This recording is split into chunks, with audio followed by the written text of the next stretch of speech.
Hey everybody, I'm Pamela. And I'm Tracy. And we are here to discuss how business really works.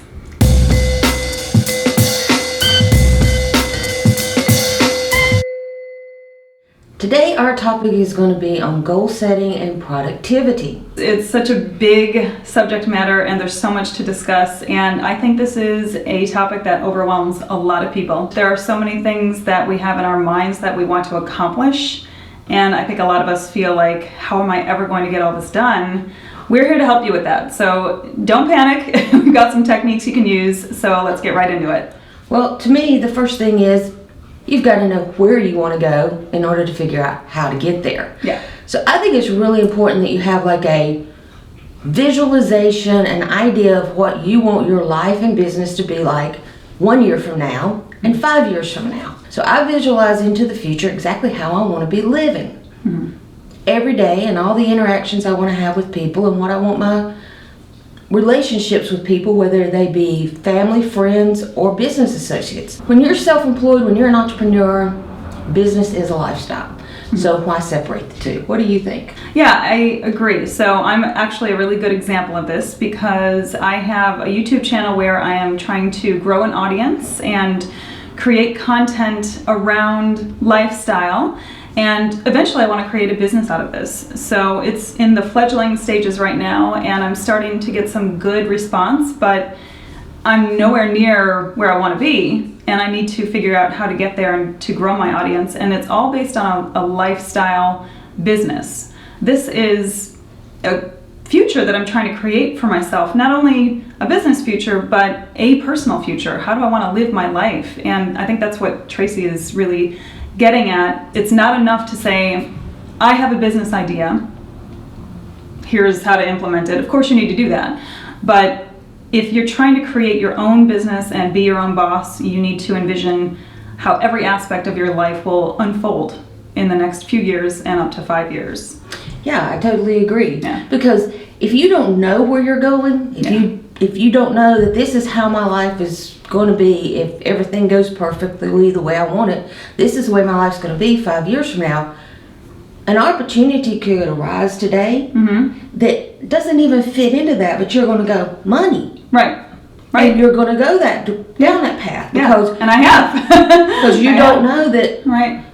I shouldn't do this because this has nothing to do with how I want my life to be 5 years from now. Exactly. And I am in that situation right now. So I'm starting up this business. I do have a very strong vision, maybe not as detailed as it should be, but we're going to get into that. But I do have a strong vision of what business I want to build and what I want my life to be like in 5 years and how to get there. On the other hand, I am not making a regular income and I need to support myself, and I find myself in this position of I look for jobs that hopefully won't take up too much of my time, but still help me kind of float along while I'm building this. But often I will get these job interviews or offers or something that are full-time, like I would have to be gone 10 hours a day, and I'd have to do the whole commute, be there, commute back, and I know it would suck up my life, but the money is really tempting. It's really tempting. As much as I would like the money, I know that these positions are not going to get me where I want to be. They're not going to serve my life the way I want it to be in 5 years and 10 years and the rest of my life. Let's talk about the conversation we had the other day. Oh yeah, okay. So Pamela calls me up and she goes, Tracy, I need to talk to you. I've got these 2 job opportunities that I can't figure out what I want to do. Yeah. But the first thing I ask you is like, now which one of these is going to allow you to get where you want to be in 5 years? Yes. Can you get by on the lower paying job in order to get where you want to be in 5 years? What do you want to do? You've got to weigh these things out. You've got to weigh these opportunities out, but you always weigh them against the scale of where do I want to be? Right. So, one would be like really, really good money, but you'd have to put your entire business plan on hiatus for a little bit. Yeah. So, you have to make choices in life. Yeah. And when you know where you want to be, it makes it a lot easier to make those choices. It does, and that one question pretty much illuminated the answer for me. I mean, it took me a little more discussion to come around to the answer, because it's hard to let go of that money, and it's hard to let go of that kind of lifestyle, immediate lifestyle gratification. But when Tracy asked me that question, which one serves you where you want to be in 5 years or helps you achieve your goals, it was pretty obvious. The one was part-time, one was full-time. The part-time job, even though it was less money, it was still enough that I would be comfortable. I wouldn't be living in high style, but I would definitely be able to meet all my bills and not worry about anything. And I would still have time to pursue other things like what we're doing here. Yep. So I think that's probably our first lesson, is that in envisioning your future, make sure that the yardstick against which you measure all of your decisions is, will this help me get to my 5-year goal? What about for those who don't know, maybe? Maybe they have some vague idea of where they want to be. What about those people? Let's do some exercises then. Okay. On visualizing. Okay. Now, I have this one exercise that you hate, and actually everybody hates it until they do it. Oh, yeah. And it's called writing the story of the day 5 years from now. Yeah. So you flip open the calendar and you pick a day 5 years from now. Doesn't have to be exactly 5 years, but you get the point. That's the easy part. Yeah. And you probably want it to be a weekday, okay? Yeah.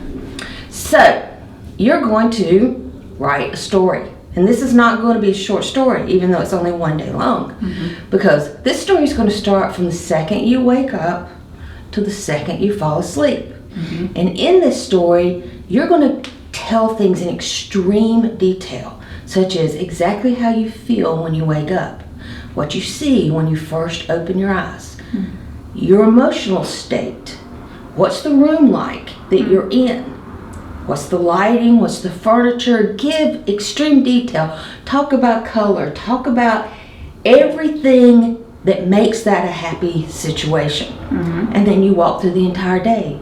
You discuss the food you eat, every place you go, what it's like in detail. When I say details, I'm talking about descriptions of things, colors, size, emotion, how it makes you feel, the whole 9 yards. Every interaction you have with everybody, personal, business, stranger on the street. What is your day like? What's the emotion surrounding all those interactions? And you're going to take me right through to getting ready for bed, brushing your teeth, and going to bed. What kind of pajamas are you wearing? Are you wearing pajamas? What's the sheets like? How does it feel when you cuddle up? That I can envision. If you're into those like multi-thousand thread count sheets, and you want to be able to afford that and all this other stuff, and let's talk about it. Put it in the story. I know one thing that would be in my bed is a lot of dog and cat hair. I already know that.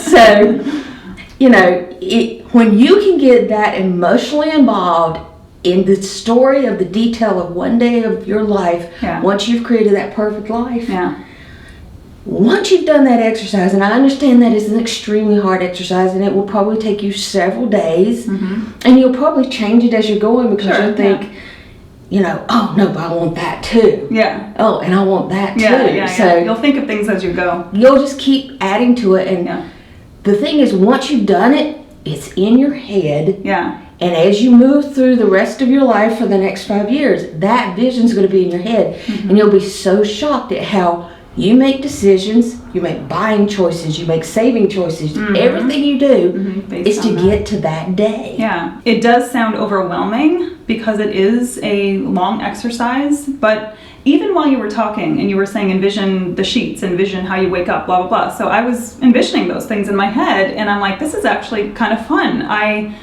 I haven't dared to dream this big before. And now that I'm on my own and creating my own lifestyle business, it's fun to envision a future which is just so much better than the present. So, don't get caught up in, oh my God, she's asking us to do this big task. It is a big task, but if you want to create a future, you have to know where you're going. You can optimize your time. We all have a limited amount of time, and you can futz around and you can kind of take baby steps towards your goal, and that's fine if you want to do it that way, but if you don't, there are techniques that you can use to really optimize your time and use it effectively and not just putter around kind of crawling towards your goals. So we know exactly where we want to be 5 years from now. Yeah.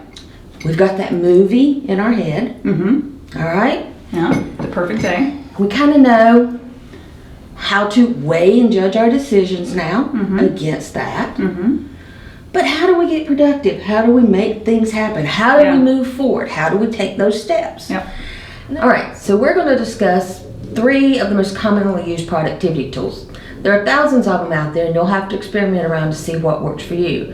But the 3 we find people using the most often that they get the best results with are, number 1, the Eisenhower principle. Number 2, the Ivy Lee method. And 3, batching. So, tell us about the Eisenhower principle. The Eisenhower principle was developed by General Eisenhower / President Eisenhower, and it basically categorizes your activities into two main groups and then 4 kind of overall groups. First of all, you categorize your activity according to whether it is important or urgent. And there's a difference between the two. They sound the same, but they're different. So important activities are those that will move you towards your goals. So we've talked about having your vision. We've talked about planning that perfect day 5 years from today. So you know what your vision looks like, and you have a yardstick now against which to measure all of your activities and whether you should be doing them or delegating them. And an important activity will be those that serve those long-term goals that you have now envisioned.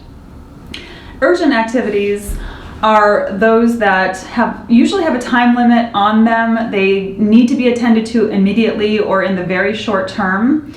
And they are also usually generated by some outside source like a boss or a family member. They're usually not activities that you would set up yourself unless it's something that you forgot to do or put off until the last minute.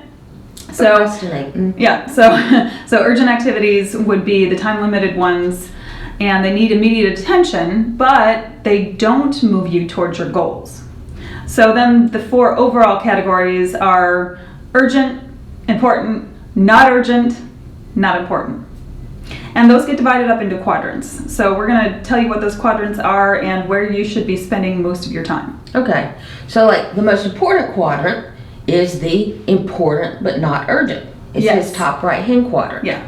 Now, a lot of people say, well, if it's not urgent, and that's because you spent too much of your life dealing with fires and that sort of thing. But if you properly work this Eisenhower method, you're going to find that in the future, you're always working in the important, non-urgent, because you're always ahead of the game. So, ideas of things that are important but not urgent.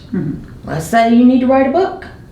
So, getting a chapter written is important, but it's not urgent. There's no time frame. Nobody's standing over your head going, if you don't write this chapter by Friday, you can never write your book. Right. So these are the things that it takes discipline to do. If you need to write a blog post a week, it does not hurt to be writing 3 and 4 weeks in advance. If you're working the system properly, you're constantly working in the important, non-urgent. So the second quadrant is important and urgent. So for instance, you get a call from a doctor, your spouse has ended up in the hospital after a car accident. We hope that never happens to anybody. Sometimes life happens that way and emergencies come up. So this is an activity where we're assuming that you value your relationship with your spouse. You are going to drop everything and run to the hospital. Yeah. Because you obviously want to take care of your spouse. They are important to you. They're important to your future and to your relationship. And this has a time limit on it. Your spouse is in the hospital. They need you right away. So no matter what you're working on, you're going to go. And it is important, like I just said, to serve your future relationship goals and to make sure they're okay. So, as you notice, the first 2, important, not urgent, important, urgent, involves you. The bottom quadrant is... Bottom left quadrant. Bottom left quadrant is urgent but not important. Now, this is where you want to start delegating. This is things where like other people are imposing on your time, but you're busy working on something that's important for your long-term goal. So now we're talking about things like responding and reading and responding to email, social media requests, anything, phone calls, whatever. This is where you need your VA. This is the person who goes through, answers the questions that they can answer, keeps things moving forward, but doesn't involve you until it comes to something that only you and your skill set can handle. So this is the quadrant you want to delegate out as much as possible. Yeah. And then there's that one last special quadrant. Not urgent, not important. We've all been there. We all get on Facebook, and 3 hours later, we're in an argument with somebody on Facebook, or just frittering our time away looking at pictures on Instagram, surfing YouTube.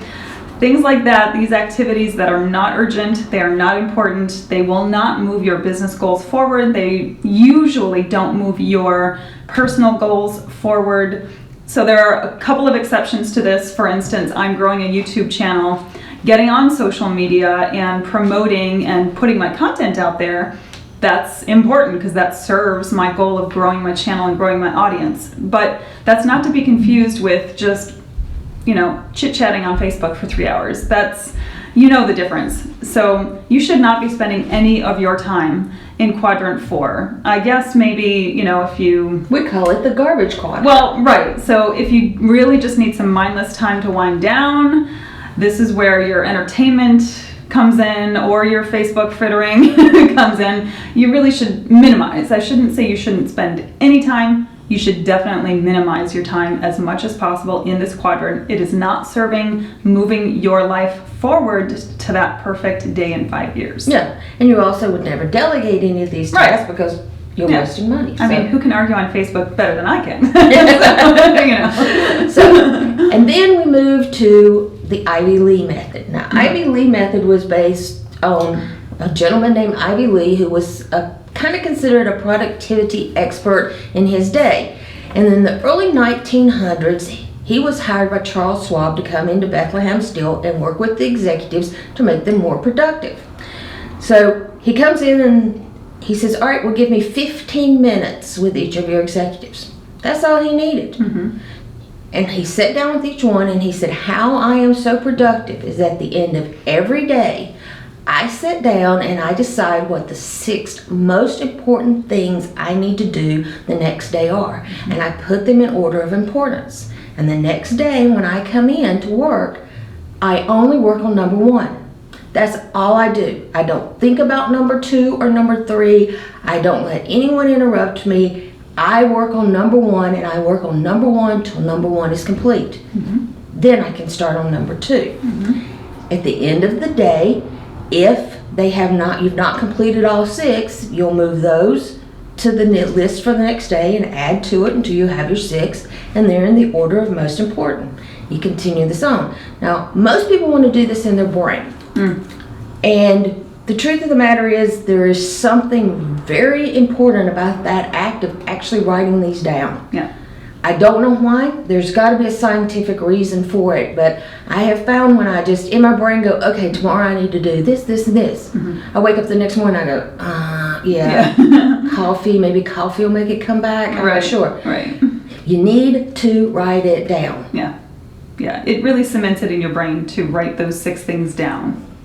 Okay, and then the third method that we use a lot of time is the batching method. So batching is where you are grouping your activities into activities of very similar types that require the same skill set or a similar skill set. So an example would be, if again in writing, if you are writing blog posts for the week, or versus writing a speech that you're going to give maybe next month somewhere.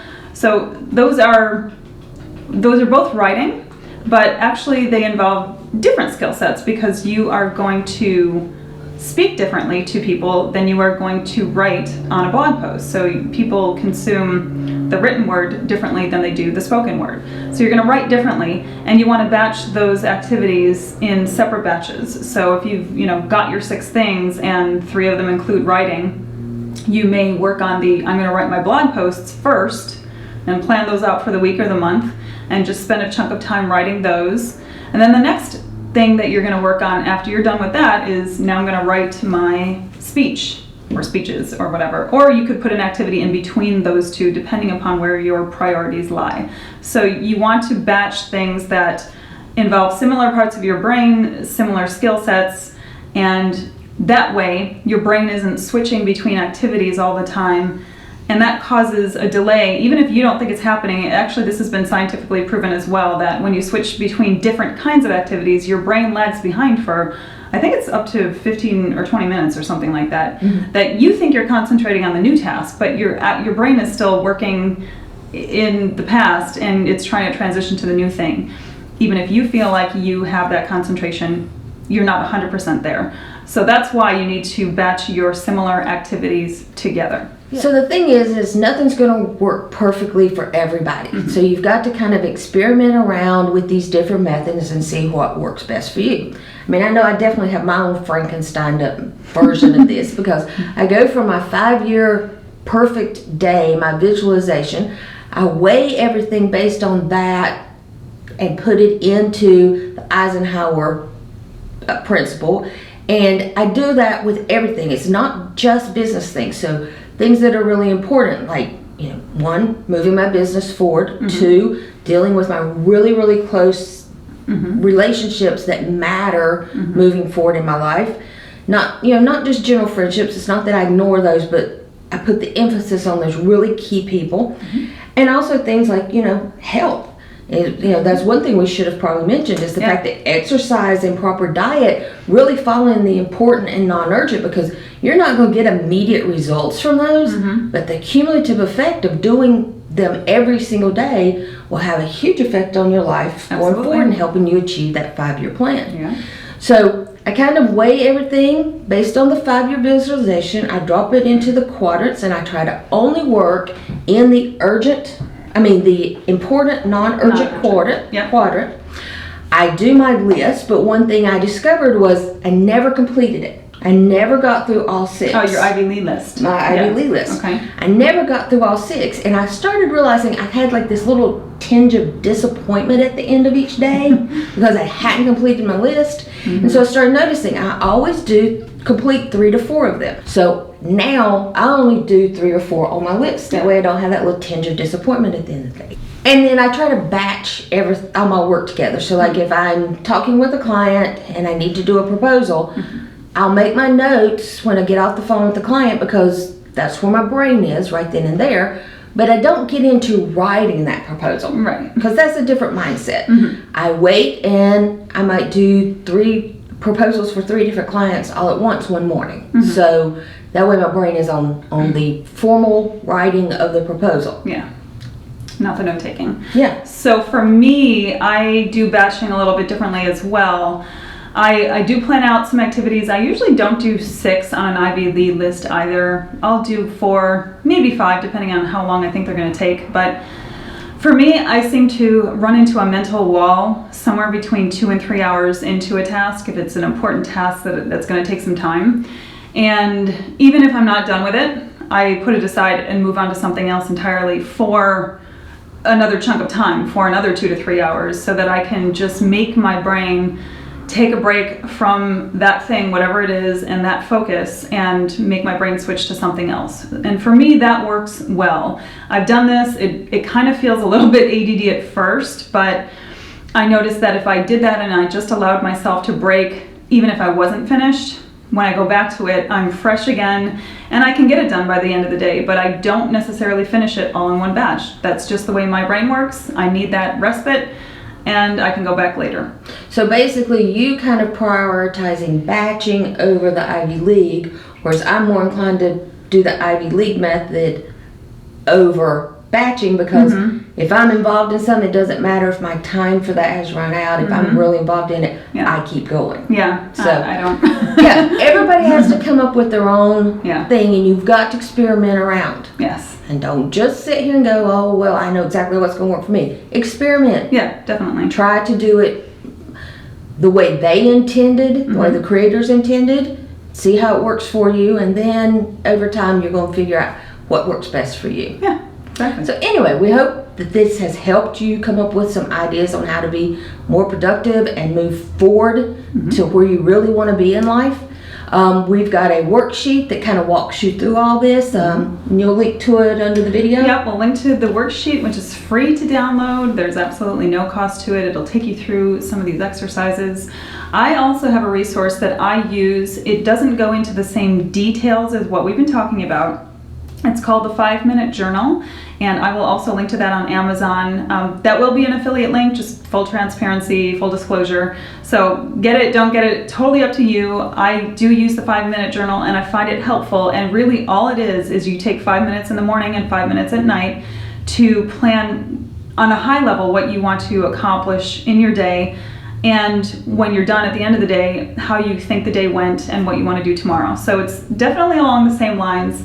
It's a pared down version of it, but if you haven't used these techniques before, I think it's a great way to introduce yourself to a more disciplined way of planning your time, planning your day, planning your life. So we'll link to all of that, and please feel free to share your comments. Feel free to let us know what works for you. If you try some of these techniques and you kind of fudge around with them a little bit and experiment and make your own Frankenstein version, let us know what you did and if it works for you. Let us know what you think about this video, and don't forget to subscribe. We'll see you on the next one. Thanks.